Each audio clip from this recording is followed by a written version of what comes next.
Olá, bom dia, queridos irmãos e irmãs. Que a paz de Jesus esteja sobre sua vida. Neste domingo, essa é a nossa aula conjunta, no domingo, dia 7 de julho de 2020. No domingo passado, nós celebramos o domingo do Pentecostes, uma data muito importante, fundamental para a nossa fé, na qual nós nos lembramos, celebramos e meditamos a respeito do dia em que o Jesus, cumprindo aquilo que havia falado, depois de cumprir o seu ministério de ensino e de cura, a morrer em nosso lugar naquela cruz, ser ressuscitado dos mortos pelo poder do Pai e do Espírito, né?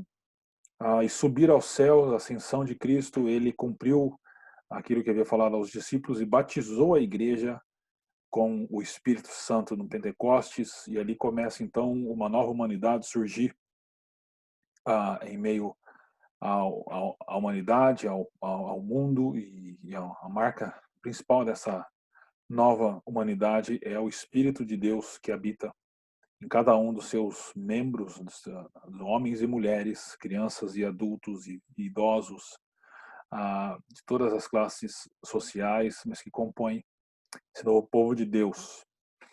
E hoje é um domingo da Trindade Santa, da Trindade Santíssima. Então a ideia hoje é nós conversarmos um pouco hoje e no próximo domingo a respeito da Trindade, né? Esse tema que é um tema que historicamente foi alvo de bastantes debates, então a ideia é que a gente hoje faça uma introdução breve e estude um pouco a Trindade, especialmente essas três pessoas, as três pessoas da Trindade, o Deus Pai, o Deus Filho e o Deus Espírito, no Antigo Testamento. E no domingo que vem, se assim o Senhor permitir, der tudo certo, nós estudaremos a Trindade no Novo Testamento e um pouco também na igreja primitiva e nas discussões dos concílios da igreja, na história da igreja, onde esse tema foi tratado, não o tema especificamente da Trindade, mas temas como a divindade do Filho, o Espírito também e outras coisas assim. Então nós vamos orar e vamos começar a nossa aula aqui. Eu vou usar o PowerPoint, que vai ficar mais fácil para entender. Oremos. Pai Santo, queremos te agradecer, porque mesmo à distância nós continuamos juntos e isso capacitados pelo teu Espírito, Pai, que é a marca dessa nova humanidade que se chama igreja. Muito obrigado por isso. Obrigado porque todas as promessas foram cumpridas até aqui, especialmente essa que nós celebramos no domingo passado, do batismo pelo Espírito Santo no Pentecostes. E agora apenas uma promessa falta ser cumprida, que é a volta de Jesus e a consumação dessa era, e nós acreditamos que isso vai acontecer e que o Senhor nos prepare para isso. Nesse momento pedimos que o Senhor nos ajude a entender melhor esse conceito de trindade, especialmente no Antigo Testamento, para crescermos no conhecimento do Senhor, para te amarmos mais e queremos servir ao Senhor, servir o teu povo e testemunhar o Santo Evangelho de Jesus. Oramos agradecidos em nome de Jesus. Amém. Vamos lá, queridos. Trindade, uma breve introdução e o Antigo Testamento. Bom, a gente tem que começar definindo um pouco o que é Trindade, e uma definição básica seria essa. É uma descrição do Deus das Escrituras cristãs, revelado e é entendido como o Pai, o Filho e o Espírito Santo. É uma doutrina fundamental na teologia cristã e realmente é fundamental. Embora não há ocorrências da palavra exata trindade na Bíblia, a doutrina é claramente expressa em vários textos que apontam para a manifestação do Deus único e também das pessoas da Trindade, né? Então a gente pode entender primeiro que existe apenas um Deus, o Shema, lá em Deuteronômio 6,4 deixa claro, né? Ouça, ó Israel, o Senhor, o seu Deus, é o único Senhor. E textos como Isaías 43:10, 46:9, Romanos 3:30, 1 Coríntios 8:4 e Tiago 2:19 também apontam, ou seja, existe apenas um Deus verdadeiro e sobre todos, que é soberano sobre todas as coisas. Porém, há realmente a manifestação nas Escrituras. Por exemplo, Jesus se refere ao Pai, né? Em João 6:27, o apóstolo Paulo fala sobre 1 Coríntios 8:6. Há a manifestação clara do Filho encarnado, apresentado pelos evangelistas e também pelo Novo Testamento em outros textos. especialmente aqui Mateus 1:23, João 1:1, Romanos 9:5, Colossenses 2:9, Tito de 2:13 a 14, Hebreus 1:1 a 3, que falam da manifestação do Filho de Deus, né? O Filho que se encarnou e se manifestou, habitou entre nós através do nascimento virginal de Maria. E também o texto bíblico fala do Espírito Santo, de maneira bem clara, da manifestação do Espírito, né? E especialmente no Novo Testamento, a gente vai ver na próxima aula, mas no Antigo também. Mas destacando os textos mais importantes, a gente tem Atos 5:3 a 4, Atos 28:25 a 27, 2 Coríntios 3:7 a 18. E todos essas pessoas que se manifestam, o Pai, o Filho e o Espírito, possuem atributos divinos, né? Atributos que só são dignos e são vistos em Deus, né? As três pessoas, elas não são idênticas, e elas interagem um com o outro, e suas identidades são constituídas em relação um ao outro. Então, o filho é o filho em relação ao pai, o pai é o pai em relação ao filho também, né? Mas nós vamos ver que em relação aos outros filhos, que são aqueles que creem nele. E então, esses textos que a gente pode ver isso, Mateus 3:16 a 17, 12:32, e outros textos que estão aí também na nossa tela. E eles agem de maneira distinta, mas em conjunto um com o outro. Então, cada pessoa tem a esfera de ação, principalmente quando se fala na história da redenção, né? A ideia é que o pai é aquele que realmente planeja tudo, o filho é aquele que executa a obra da salvação, morrendo na cruz, ressuscitando, ou sendo ressuscitado, e o Espírito é aquele que aplica essa obra no coração daqueles predestinados para tal salvação.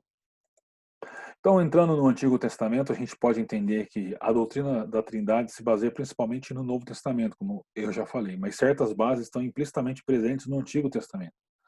Isso não reflete uma mudança na divindade, né? Então, na história da igreja, isso já foi levantada por Marcião, por exemplo, a ideia de que no Antigo Testamento há um Deus e no Novo é um outro Deus, tal, mas isso não é um fato.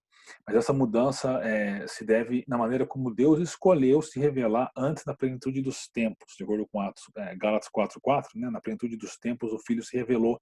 Então, antes disso, Deus tinha escolhido um outro caminho de revelação.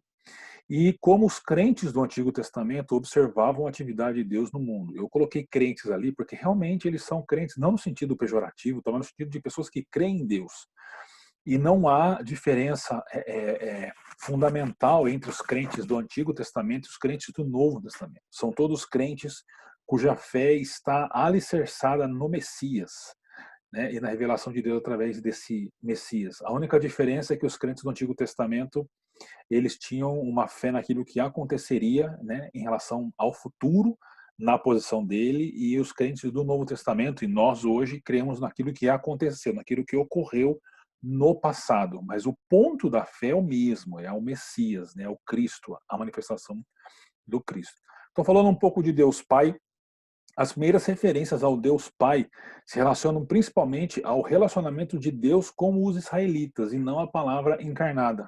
É interessante isso. Então, Êxodo 4:22-23 diz assim: Diga, pois, ao faraó que assim diz o Senhor: Israel é o meu primeiro filho, e eu já lhe disse que deixe o meu filho ir para prestar-me culto, mas você não quis deixá-lo. Por isso matarei o seu primeiro filho. Ou seja, Deus se refere a Israel e aos israelitas como seu primeiro filho quando fala com o faraó naquilo que seria o êxodo, né? Mais para frente. Quando a gente fala de Pentateuco, em Deuteronômio 32, versículos 6 e 18 a 19, diz assim: é assim que retribuem ao Senhor, povo insensato e ignorante. O Senhor está falando com o seu povo. Não é ele o pai de vocês, Moisés, na verdade, né? O seu Criador que os fez e os formou? Vocês abandonaram a rocha que os gerou, vocês se esqueceram do Deus que os fez nascer. O Senhor viu isso e os rejeitou, porque foi provocado pelos seus filhos e suas filhas. A ideia de que Deus é o pai de Israel e os israelitas e as israelitas são filhos e filhas de Deus, eles foram gerados por Deus também, né? Quando a gente fala do tempo da monarquia de Israel, em 2 Samuel 7,14, há uma promessa interessante que Deus faz. É interessante, não mais do que isso, né? É fundamental que Deus faz para Davi, mas é uma promessa que tem algumas camadas. E no versículo 14, 2 Samuel 7, diz assim: Eu serei seu pai e ele será meu filho. Quando ele cometer algum erro, eu o punirei com o castigo dos homens, com açoites aplicados por homens. Está falando aí do descendente de Davi mais literalmente, né? Falando de Salomão também e a ideia de que o rei davídico é sempre um filho de Davi, é um filho de Deus, né? Então falando também que Deus é o pai dele. E quando fala do Salmo, diz: proclamarei o decreto do Senhor, ele me diz: tu és meu filho, eu hoje te gerei. Esse salmo é um salmo messiânico, então há uma referência clara a Jesus aqui, mas se você lê esse salmo literariamente mesmo, a primeira referência não é ao Messias, mas é ao rei de Israel, né? Esse é um salmo é, é, da, é, davídico, se fala sobre o reinado de Israel e que se aplica também a Jesus de maneira plena, né? Mas a ideia é de que Deus tem um filho, né? E Deus é o Pai, assim. E quando a gente fala dos profetas, parece que essa linguagem fica mais clara. Então, Jeremias 31:9 diz: voltarão com choro, mas eu os conduzirei em consolações. Eu os conduzirei às correntes de água por um caminho plano, onde não tropeçarão, porque sou pai para Israel e Efraim é o meu filho mais velho. Também quando em Isaías 1:2 diz assim: ouçam, ó céus, escute, ó terra, pois o Senhor falou: criei filhos e os fiz crescer, mas eles se revoltaram contra mim, falando de Israel aqui. Em Oséias 11, 1 a 4, talvez um dos textos mais impactantes quando se fala dessa relação de Deus como pai, do seu povo como filho e filha, diz assim: quando Israel era menino, eu o amei, e do Egito chamei o meu filho. Uma profecia que vai se cumprir de acordo com Mateus em Jesus. Mas, quanto mais eu o chamava, mais eles se afastavam de mim. Eles ofereceram sacrifícios aos Baalins e queimaram incenso aos ídolos esculpidos. Mas fui eu quem ensinou Efraim a andar, tomando-o nos braços. Olha as imagens que esse texto evoca. Mas eles não perceberam que fui eu quem os curou. Eu os conduzi com laços de bondade humana e de amor. Tirei do seu pescoço o jugo e lhe inclinei para alimentá-los. Imagens muito fortes, né, de um pai que se inclina para alimentar seu filho, que dá as mãos e o ajuda, o ensina a andar. Então, a relação de Deus com Israel, com o povo dele no Antigo Testamento, é uma relação de pai para filho mesmo. Agora, falando um pouco do filho, né, da, da segunda pessoa da Trindade, o Filho de Deus, que é Jesus, o Deus encarnado. Jesus, ele não aparece como tal, ou seja, como Jesus, né, no Antigo Testamento. Nem existe um análogo preciso e explícito para o Filho encarnado no Antigo Testamento. No entanto, existem duas personificações divinas, a palavra e a sabedoria, que permitiram aos escritores do Novo Testamento e aos pais da Igreja estabelecer conexões entre o Filho encarnado e a Trindade oculta no Antigo Testamento. Então, duas implicações bem claras. Primeiro, em relação à palavra. A palavra é instrumental na atividade criativa, emanando como um ato de fala da boca de Deus. Então, se você ler Gênesis 1 a 2, 4, você vai ver o texto narrando e Deus disse e as coisas surgiram, né? Então isso é entendido pelo Novo Testamento e pelos pais da igreja, porque quando diz Deus disse, quer dizer que Deus cria pela palavra, e a palavra é um instrumento da criação. E isso fica claro em Colossenses, por exemplo, capítulo 1, a partir ali do versículo 15, por exemplo, Paulo fala que a criação se deu através de Jesus, por Jesus e para Jesus, ou seja, a palavra é o instrumento pelo qual Deus cria. Então, a palavra que é o instrumento pelo qual Deus traz a criação à existência. E também com relação à sabedoria do Antigo Testamento, e que você tem livros de sabedoria no Antigo Testamento e depois a sabedoria também é tratada no Novo Testamento. Então, a sabedoria muitas vezes incorpora atributos criativos e até salvadores de Deus, geralmente representado através da linguagem feminina. A sabedoria está localizada com Deus e é totalmente acessível somente a Deus. Então você tem Jó 28 e principalmente textos de Provérbios, como capítulos 2 a 4 e principalmente o 8 a 9, que a sabedoria se personifica, se torna uma pessoa. E o apóstolo Paulo vai dizer lá em 1 Coríntios capítulo 1 que a sabedoria de Deus é Jesus. Então o Filho você encontra principalmente através da palavra, principalmente no ato da criação, e da sabedoria, que você encontra vários livros de sabedoria na Bíblia, especialmente Jó e Provérbios. Então, o Filho é assim que ele se manifesta, e ele está no Antigo Testamento. Agora, falando do Deus Espírito, o Espírito é mencionado frequentemente no Antigo Testamento para descrever a atividade de Deus no mundo. No Novo também vai ser assim, né? Principalmente depois do Pentecostes. Embora o hebraico ruach e o grego pneuma possam ser representados como vento ou sopro, ambos ainda fazem referência ao seu autor, Deus. As atividades do Espírito de Deus no Antigo Testamento incluem o seguinte: primeiro, o Espírito pairava sobre a superfície das águas lá na criação, né? Gênesis 1:2 fala: o Espírito de Deus pairava sobre as águas. E é interessante que esse mesmo Espírito vai pairar sobre as águas no batismo de Jesus, né? E esse mesmo Espírito é o Espírito derramado sobre a igreja lá no Pentecostes. É o Espírito que traz ordem ao caos. O Espírito capacitou líderes, juízes e profetas, alguns exemplos, Números 11, 16 a 17, ou 24 a 25, Juízes 3:10, 6:34, 1 Samuel 10:6, o versículo 10 também, e Ezequiel 2:1 a 3. Então, no Antigo Testamento havia a capacitação de pessoas, três tipos de pessoas recebiam o Espírito, né, que eram reis, profetas e sacerdotes. E algumas pessoas também recebiam o Espírito de maneira específica para cumprir alguma tarefa, tanto tarefas de cunho mais profético, de anúncio, como tarefas também manuais, na construção, por exemplo, do tabernáculo e dos instrumentos lá do tabernáculo. Então, o Espírito capacitava essas pessoas, trazia uma capacitação diferente para elas, né? E o Espírito esteve presente em Israel, porque tem que lembrar que o povo de Deus no Antigo Testamento, ele está em Israel, né? Nem todo Israel é Israel, vai falar Paulo em Romanos capítulo 9, mas o povo de Deus estava em Israel, com poucas exceções do lado de fora. E por isso o Espírito estava lá também. Isaías 63, 11 a 13 e Ageu 2:5 tratam sobre isso. E o Espírito capacitaria o Messias na missão que ele teria. Isaías 11:2, 42:1 e 61:1 a 2 fala sobre isso. O Espírito seria aquele que guiaria o Messias, né? E como faz no batismo, e depois leva Jesus para o deserto, para a tentação. E principalmente o Evangelho de Lucas vai dar muita ênfase no papel do Espírito Santo no ministério do Messias, de Jesus, né? Então, a gente pode dizer que o Espírito tem origem pessoal em Deus e é descrito por sua atividade. É a atividade de Deus no mundo através do Espírito. O Antigo Testamento não sondou as profundezas da origem do Espírito, ou seja, não tratou de maneira muito profunda ou da unidade essencial com Deus de Israel. Mas o Novo Testamento fará isso. Mas o Espírito, inegavelmente, está no Antigo Testamento, né? A gente pode partir para uma conclusão dessa nossa primeira aula, né?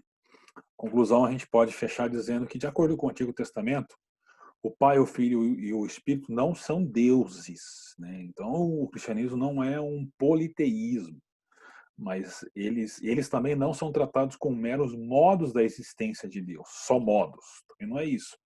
Eles são, sim, pessoas que fazem parte de um único Deus. E essa é uma linguagem muito específica na Bíblia, né? E ela acontece em 3 ocasiões apenas.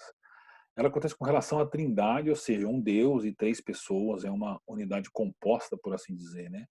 Ela também acontece na igreja, né? Então, na igreja, Paulo vai falar em 1 Coríntios capítulo 12, por exemplo, que são muitos membros, mas são muitos corpos também?